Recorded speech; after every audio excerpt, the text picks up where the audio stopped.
예전에 미국의 신학교에서 공부할 때 주일이 되어서 신학교 근처에 성장하는 큰 교회를 방문하게 되었습니다. 예배는 어떤 특별한 순서가 없는 것 같았습니다. 40분 동안 시작하면서 찬양을 온 회중이 같이 했습니다. 그리고 찬양이 끝난 후에는 목사님의 설교가 한 40여 분 정도 그렇게 진행이 되었고, 설교가 끝난 후에는 회중들이 함께 같이 기도하기 시작했습니다. 특별히 약 한 40여 분 동안 기도가 필요한 사람들, 특히 치유가 필요한 사람들을 위해서 중보기도 했고, 기도가 끝난 후에는 기도 응답받은 것에 대한 간증들이 이곳저곳에서 일어나기도 한 것을 보게 됩니다. 일반적으로 한 1시간 정도 드려지는 예배와 달리 2시간이 넘게 드려지는 그 예배도 놀라웠는데, 가장 저를 당혹하게 했던 것은 목사님의 마지막 광고였습니다. 여러분 아쉽지만 저녁에 다시 모입시다. 원래 그 교회는 저녁 예배가 없었습니다. 은혜가 넘치니까 저녁에 다시 만나서 또 예배를 드리자는 것입니다. 물론 교인들은 예배를 더 드린다는 말에 박수치고 또 환호성을 질렀습니다. 그 예배를 드리면서 나름대로 내린 결론은 하나 있었습니다. 예배가 살아있어야 되는구나. 그래야 성장하고 그래야 진짜 교회다운 모습을 보일 수 있겠구나 하는 것을 느끼게 되었습니다. 우리가 지금 자유롭지 못한 상황 속에서 예배드리지만, 때로 가정에서도 함께 예배드리지만, 살아있는 예배를 드린 일에 온 교우가 힘써 최선을 다해 주시기를 바랍니다. 일반적으로 예배는 목사의 축도로 마치게 됩니다.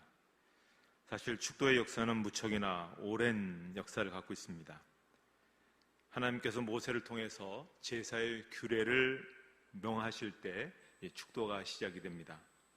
하나님께서는 제사를 마치고 돌아가는 이스라엘 백성들에게 제사장들 하여금 이렇게 축복을 선언하게 하셨습니다.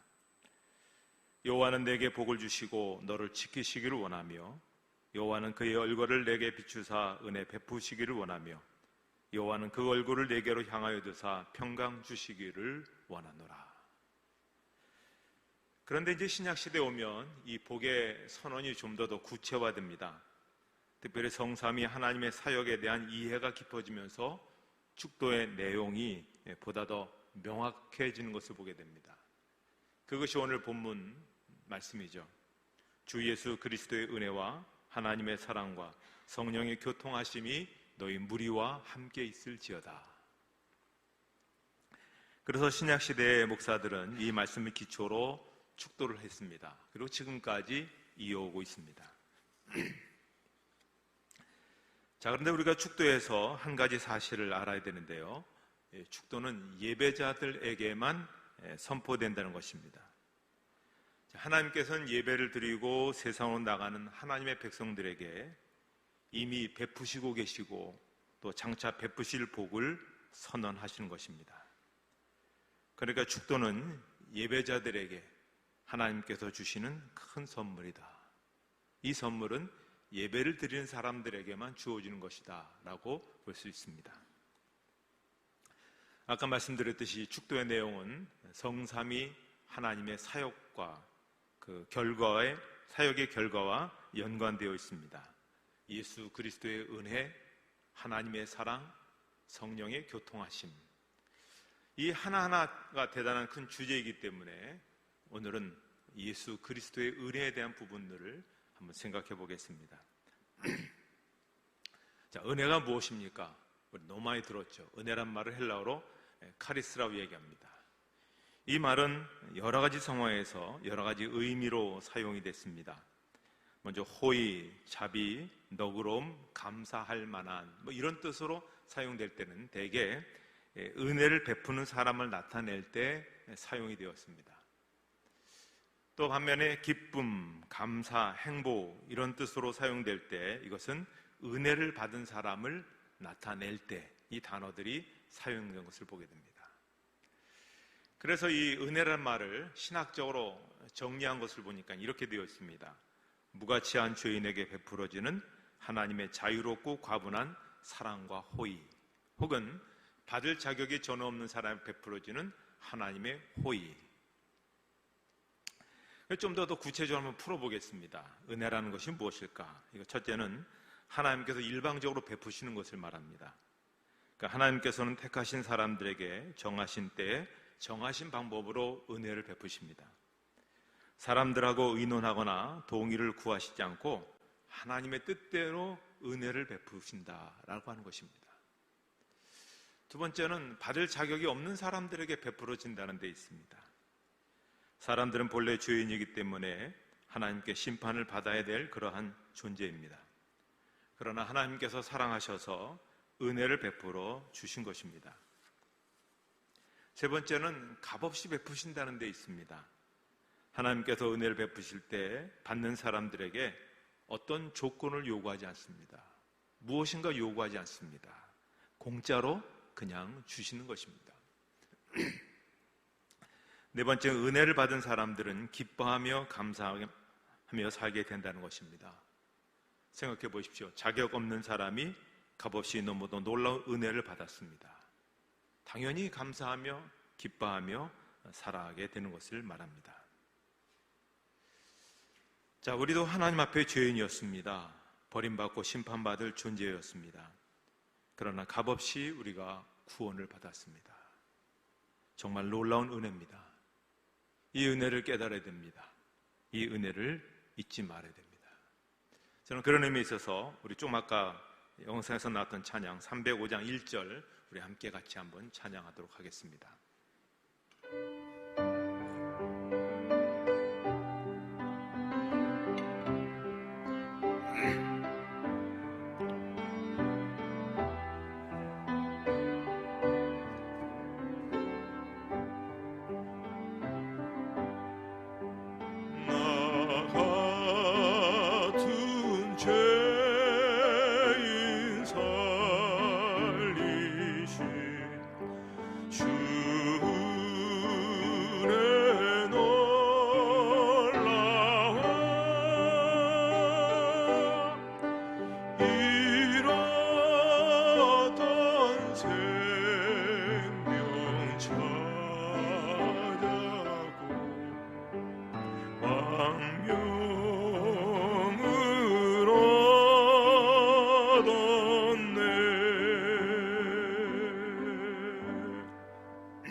그런데 성경을 보면 바울 서신도 유독 예수 그리스도의 은혜라는 표현을 강조합니다. 사도 바울은 하나님의 사랑이 여러 가지 방법으로 여러 차원에서 인간들에게 베풀어 왔다는 사실을 강조합니다. 그런데 오직 예수 그리스도를 통해서 우리에게 베풀어진 사랑만이 우리의 구원에 효력이 있다, 그렇게 강조합니다.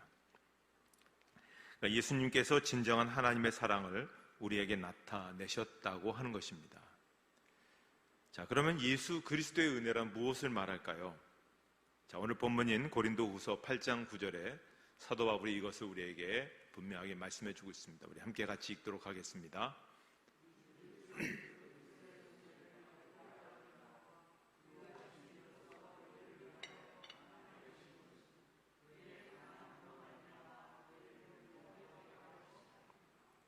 자, 예수님께서 우리를 위해 가지신 것을 다 내어주셔서 원래 부유하신 분이지만 정말 가난하게 되셨다는 것입니다.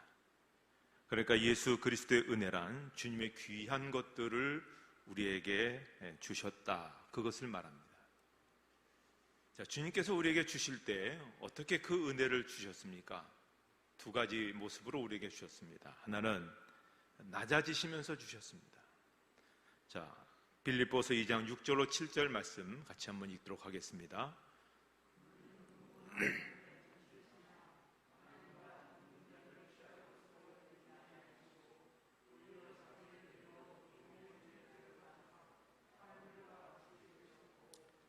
본래 하나님이셨던 분이 하나님이시기를 포기하고 우리를 위해 사람이 되기 위해서 이 땅에 오신 겁니다.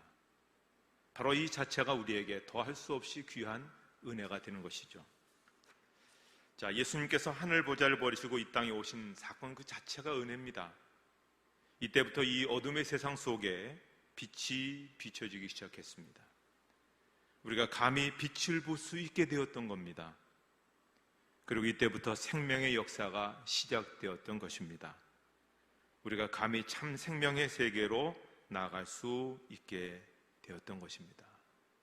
어떻게 그렇습니까? 주님께서 친히 낮아지셨기 때문에 그 은혜가 우리에게 임하게 된 것입니다. 두 번째로는 대신 죽으셨기 때문에 이 은혜가 임한 것입니다. 빌립보서 2장 8절 말씀, 그 말씀 같이 읽도록 하겠습니다.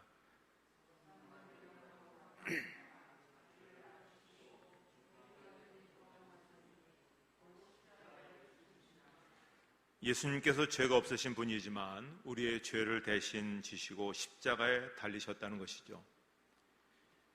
십자가 위에서 우리를 위해 생명을 주셨다는 것입니다.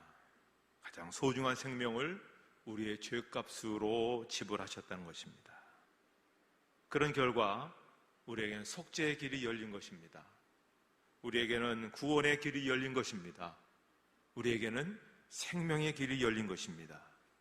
이것이 바로 십자가의 은혜입니다. 지구상에 사는 모든 사람들은 누구든지 다 예외 없이 중력의 지배를 받았습니다. 다 땅바닥에다 우리가 대고 살아갑니다. 아무리 몸부림쳐도 자기 힘으로 하늘로 날아갈 수 있는 사람 없습니다. 영적으로 마찬가지로 우리 모든 인간들은 또 하나의 힘의 지배를 받는데 죄의 지배를 받는 것입니다. 죄의 힘입니다. 아무리 몸부림쳐도 우리 힘으로 이 죄의 힘을 벗어날 수가 없습니다. 우리가 우주로 나가지 않는 한 지구의 중력의 지배에서 벗어나지 못하는 것처럼 우리가 하나님 나라에 가기까지는 죄의 지배를 벗어나지 못하는 것입니다.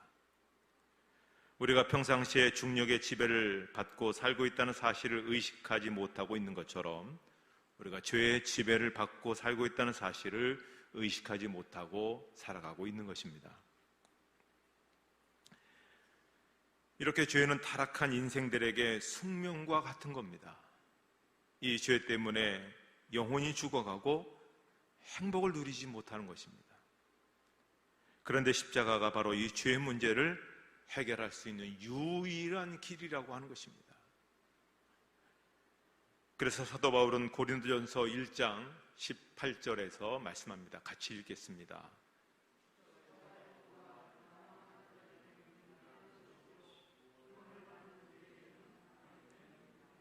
십자가가 우리를 죄로부터 벗어나게 해줄 능력이 있다고 하는 것입니다. 십자가만이 우리를 죄의 권선에서 벗어나게 해줄 힘이 있다는 것입니다. 중세 성자인 성 프란시스 있습니다. 성 다미안 성당의 십자가 앞에서 십자가를 묵상하는데 십자가의 은혜를 체험합니다. 그래서 십자가의 능력을 얻게 되어서 온전한 변화를 받게 되었죠. 가난한 자들을 위해서 평생 살게 됩니다. 또 그 옆에 있는 경건운동을 주도했던 진젠돌프 백작은 십자가에 못 박히신 주님의 그림을 보는 순간 마음에 감동을 받습니다. 그 그림 아래 무릎 꿇고 기도하다가 자기의 죄를 회개하고 새롭게 변화를 경험하면서 그는 선교의 근대 선교의 아버지가 됩니다. 그래서 그와 함께 뜻을 같이 했던 사람들은 60가정이 모여서 한 명의 선교사를 보내는 굉장히 놀라운 일들을 이루게 되었습니다. 이 모두가 다 십자가의 은혜를 받은 것입니다. 마찬가지죠. 오늘도 십자가 앞에 서는 사람들, 그들이 용서를 받습니다. 십자가 앞에서 자기의 죄를 회개하는 사람들이 십자가의 능력을 받게 되는 것입니다. 오늘 많은 사람들이 십자가 앞에 섭니다. 거기서 주님께서 세상 죄를 지시고 십자가에 달리셨다고 말을 합니다. 그러나 정작 예수님께서 내 죄를 지시고 십자가에 달리셨다고 말하는 이들은 비교적 적습니다. 오늘 주님께서 내 죄 때문에 십자가에 달리셨다고 고백하고 참여하는 사람들이 십자가의 은혜를 누리게 되는 줄 믿습니다. 바울의 고백처럼 오늘의 우리가 된 것은 다 하나님의 은혜입니다. 그 하나님의 은혜 중에 은혜가 바로 예수 그리스도의 은혜입니다. 나 때문에 가난해지신 은혜고, 나 때문에 낮아지신 은혜고, 나 때문에 십자가에 달리신 은혜입니다. 이 은혜가 없었더라면 오늘 우리가 여기에 존재할 수 있었겠습니까? 우리가 그 은혜 앞에 항상 감격하고 그 복을 우리가 사모해야 되는 것입니다. 공주에는 공주제일교회가 있습니다. 공주제일교회는 역사가 깊은 교회죠. 한강 이남의 선교 중심지가 이 수원과 공주였다고 합니다.